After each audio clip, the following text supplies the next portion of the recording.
AKAPADers, we're talking Under the Silver Lake today.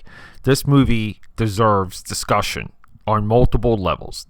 Everything that came about before the movie, during, after the movie itself, and what exactly does this movie mean to other filmmakers, other up-and-coming filmmakers, because this is what we would like to call a second movie. Second movies, historically, have not done very well. We're going to get into that amongst other things, but let's hang out. We got to talk about this movie. I'm excited. Let's go. Camera speed, sound production, take one. Action! AKAPADers, I just need to get right into this because we got a lot of ground to cover.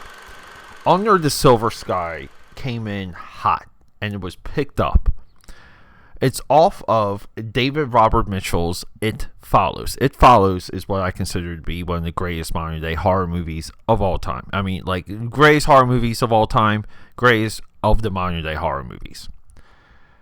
So if you're not familiar with It Follows, we detailed that here on the Film Buff podcast. But by the way, Peter A. DeLuca here, aka Pad69, yada yada yada. But welcome to the show. My objective here is to bring to you every single movie I've ever seen. So recently, I can get that. I have to get that stuff out of the way.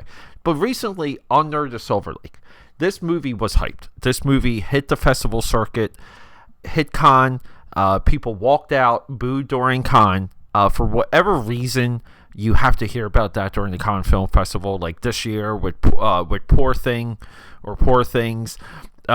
People were cheering for Poor Things, and it's great. But for this one, they walked out. But we have Andrew Garfield for $8 million neo-noir. Previously on this show, we detailed how neo-noir and this revelation came about with Shattered, the Wolfgang Peterson movie. You might have to go down to the 500s for that one. But Shattered made me realize the importance of the neo-noir genre for filmmakers. It is a filmmaker's playground. It's a filmmaker genre, very similar to the observation that football or sports movies are a showcase for veteran or seasoned filmmakers, and for unknown and up-and-coming filmmakers, that showcase is horror. So we get two things here, right? We get a second at-bat. You did good with your experimental horror movie, It Follows. You did so well, we're going to give you a solid cast. We're not going to check on what you're doing. And if you want to make a 2.5 hour long movie, you can. And we got Andrew Garfield ready to go for you. Andrew Garfield is lovable, magnetic, amazing in this movie. He really is one of my favorites. He's really the cream of the crop, as we like to say. This is one of the reasons I believe people are pining for him to return as Peter Parker and Spider-Man. And it's documented here. I back those Spider-Man movies. I really do. I love the Amazing Spider-Man movies, especially the second one with Jamie Foxx and Electro. Like, come on. His Electro's great. Let's leapfrog here. So this is David's second movie. When it comes to second movies, what comes to mind is Kevin Smith making Clerks and the derailment and the disappointment that Mallrats was when he got the keys to the kingdom from Universal. And then we get a movie like Donnie Darko. You get the keys to the kingdom, and you get to make Southland Prophecies with The Rock and Justin Timberlake. But that movie comes and goes. And this is another example of that. This is a large swing for the fences, and I love saying that, but this movie shoots for the moon. It's a second effort. I think $8 million's a huge budget. I really do. But you have a great cast, and you have a 2.5 hour long movie. And this movie relatively doubles as a slow drawn detective story. It is a mystery, and it's almost like it's by design. Every single 10 minutes, we've seen something shocking, or we got a piece of information, but we're jump cutting to another thing. So all of these things just happen in this movie. We're at a giant mansion, William Randolph Hearst style. We're in caves. we're in cabins. We're all over Los Angeles. We're in a pool. We're out of a pool, and it goes on and on.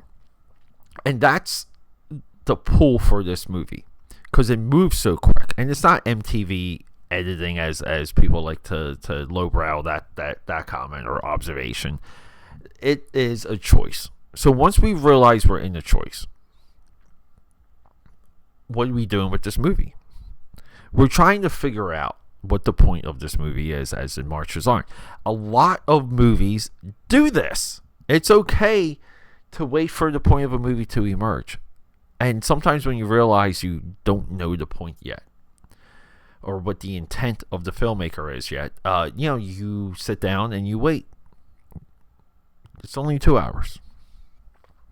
Some movies do this well. Some movies do this with enough of a question. A movie like Saltburn, we'll be discussing that in later episodes.